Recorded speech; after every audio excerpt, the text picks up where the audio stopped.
បើខ្ញុំទៅគាត់នឹងស្លាប់ជាក់ជាមិនខានលោកមេបញ្ជាការខ្ញុំមិនមែនខ្លាចស្លាប់ទេខ្ញុំគ្រាន់តែបារម្ភពីគាត់ពួកអ្នកហើយម្ដាយគាត់ជាធ្ងន់ប៉ុន្តែវាមិនមែនជាហេតុផលដែលត្រូវរត់ចោលជួទេច្បាប់យោធាគឺរឹងមាំបើថ្ងៃនេះលើកលែងឲ្យលីវសានថ្ងៃស្អែកនឹងមានលីវសាន30ឬ300នាក់ទៀតដល់ពេលសមរភូមិបងប្អូននៅក្បែរអ្នកពឹងផ្អែកលើអ្នកបើអ្នករត់ចោលតើអ្នកណាត្រូវស្លាប់អាសឹង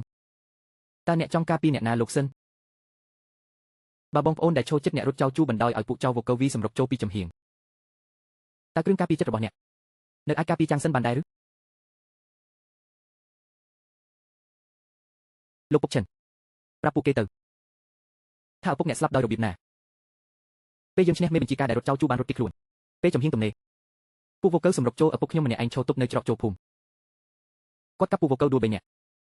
ចុងក្រោយគាត់ក៏ត្រូវឡំពាត់ពេលខ្ញុំរកសពគាត់ឃើញនៅលើខ្លួនគាត់មានស្នាមរបួស17មេបញ្ជាការដែលរត់ចោលជួនោះក្រោយមកបានឡើងបុណ្យស័ក្តិឪពុកខ្ញុំសំបីតែទាំងថ្មចារឹកឈ្មោះសំរុំមួយក៏គ្មាននេះហើយជាបាបកម្មដែលពួកក្បត់រត់ចោលជួធ្វើច្បាប់យោធាមិនមានមេត្តាប៉ុន្តែខ្ញុំសន្យាជាមួយអ្នកម្ដាយរបស់អ្នកកងទ័ពជានឹងចិញ្ចឹមគាត់ជំនួសអ្នក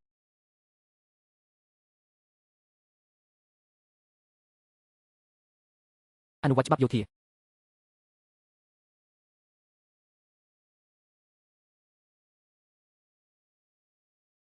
នេះគឺរកឃើញនៅលើខ្លួនគាត់បានសរសេរកាលពីយប់មិញម៉ោង7គ្រាន់តែមិនហ៊ានឲ្យអ្នកណាមើលចាត់គេឲ្យយកប្រាក់ទៅផ្ទះលីវសានរកគ្រូពេទ្យព្យាបាលជំងឺម្ដាយគាត់ចាប់ពីខែនេះទៅកាត់ប្រាក់ខែមួយចំណែកផ្ញើឲ្យម្ដាយគាត់ខ្ញុំបានរៀបចំរួចហើយលោកមេបញ្ជាការមានគេនិយាយថាចិត្តលោកទុនជ្រីពេកអ្នកដែលមានចិត្តទុនមិនអាចដឹកនាំតបបានទេច្បាប់យោធាគឺជារឿងមួយប៉ុន្តែក្រៅពីច្បាប់គឺមានទឹកចិត្តលីវសានមិនមែនជាពូវកូវឬអ្នកក្បត់ទេគាត់គ្រាន់តែខ្លាចខ្ញុំសម្លាប់គាត់ព្រោះត្រូវតែអនុវត្តច្បាប់ខ្ញុំនឹងចិញ្ចឹមម្ដាយគាត់ព្រោះគាត់មិនមែនជាមនុស្សអាក្រក់ការដឹកនាំតបដែលពិបាកបំផុតមិនមែនជាការឈ្នះសង្គ្រាមទេគឺការសម្លាប់មនុស្សសម្លាប់អ្នកដែលអ្នកមិនចង់សម្លាប់បើថ្ងៃណាមួយខ្ញុំគ្មានអារម្មណ៍លើការសម្លាប់មនុស្សទៀតទេឈិនធីដល់ពេលនោះអ្នកគួរតែចាក់ចេញពីខ្ញុំព្រោះមនុស្សបែបនោះមិនស័ក្តិសមនឹងការគ្រប់គ្រងរបស់អញទេមេតបរងយល់ហើយលោកមេបញ្ជាការមេតបរងដែលជាមេកោយឪពុកខ្ញុំដែលរត់ចោលជួនោះក្រោយមកត្រូវបានគេបដូរទៅហ្វូជៀនឮថាឥឡូវនេះនៅរស់យ៉ាងសុខសប្បាយតើគាត់ឈ្មោះអ្វីមិនបាច់និយាយដល់ទេគាត់ចាស់រហូតដល់លេងរួចហើយម្ដាយរបស់លីវសានខ្ញុំនឹងចិញ្ចឹមគាត់រហូតដល់ចុងជីវិតមេតបរងដែលសម្លាប់ឪពុកឈិនធីខ្ញុំបានកត់សម្គាល់ក្នុងចិត្តហើយថ្ងៃណាមួយខ្ញុំនឹងកម្ចាត់មនុស្សអាក្រក់ទាំងនេះចេញពីកងទ័ពរាជវង្សមឹងមិនមែនដើម្បីសងសឹកទេគឺដើម្បីឲ្យអ្នកក្លាហានដូចឪពុកឈិនធីមិនស្លាប់ដោយឥតប្រយោជន៍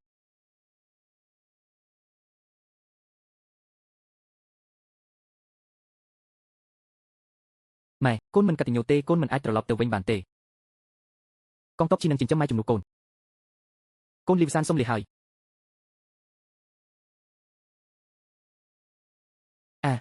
ឈប់សិន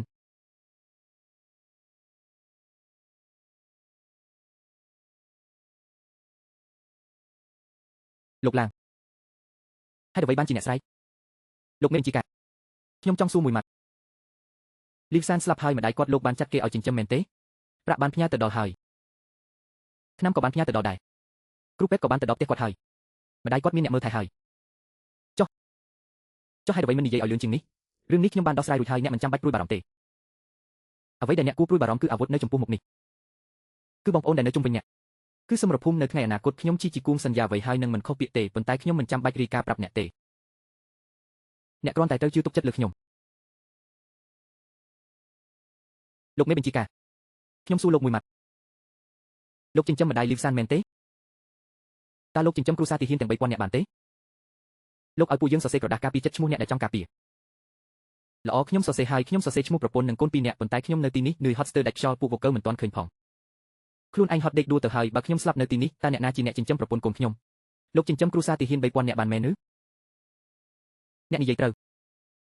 ខ្ញុំមិនអាចចិញ្ចឹមគ្រួសារទីហ៊ានទាំង3000នាក់បានទេប៉ុន្តែខ្ញុំអាចឲ្យរបស់ម្យ៉ាងដល់អ្នករបស់ដែលមានតម្លៃជាងប្រាក់ទៅទៀតរបស់អ្វីសៀវភៅយុទ្ធសាស្ត្រយោធាសមត្ថភាពការពារជីវិតប្រពន្ធកូនអ្នកខ្ញុំចិញ្ចឹមមិនបានទេប៉ុន្តែខ្ញុំអាចឲ្យអ្នកនៅរស់ត្រឡប់ទៅវិញដើម្បីចិញ្ចឹមពួកគេដោយខ្លួនឯងមិនអ្នកហេតុអ្វីស្រែកព្រោះអ្នកខ្លាចដូចលីវសាន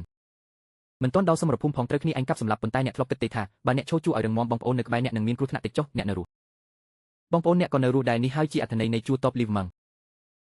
អ្នកជាមនុស្សក្លាហានពេលវិគ្នាអ្នកមិនដែលថយក្រោយមួយជំហានទេប៉ុន្តែអ្នកទើបតែនិយាយថាបានសរសេរឈ្មោះប្រពន្ធកូនប៉ុន្តែមិនដឹងថាការពារពួកគេបានឬអត់ខ្ញុំប្រាប់អ្នកចុះ ធ្វើម៉េចទើបការពារពួកគេបានហ្វឹកហាត់សមត្ថភាពឲ្យខ្លាំងដល់សមរភូមិមិនមែនទៅស្លាប់ទេគឺទៅសម្លាប់សត្រូវអ្នកសម្រាប់ពូវ៉ូកឺមួយប្រពន្ធកូនអ្នកកាន់តែមានសុវត្ថិភាពសម្រាប់10នាក់និងមានសុវត្ថិភាពទាំងស្រុកញើសដែលអ្នកស្រក់នៅពេលនេះគឺឈាមដែលនឹងមិនហូរនៅលើសមរភូមិតើអ្នកយល់ពីគោលការណ៍នេះទេយល់ហើយ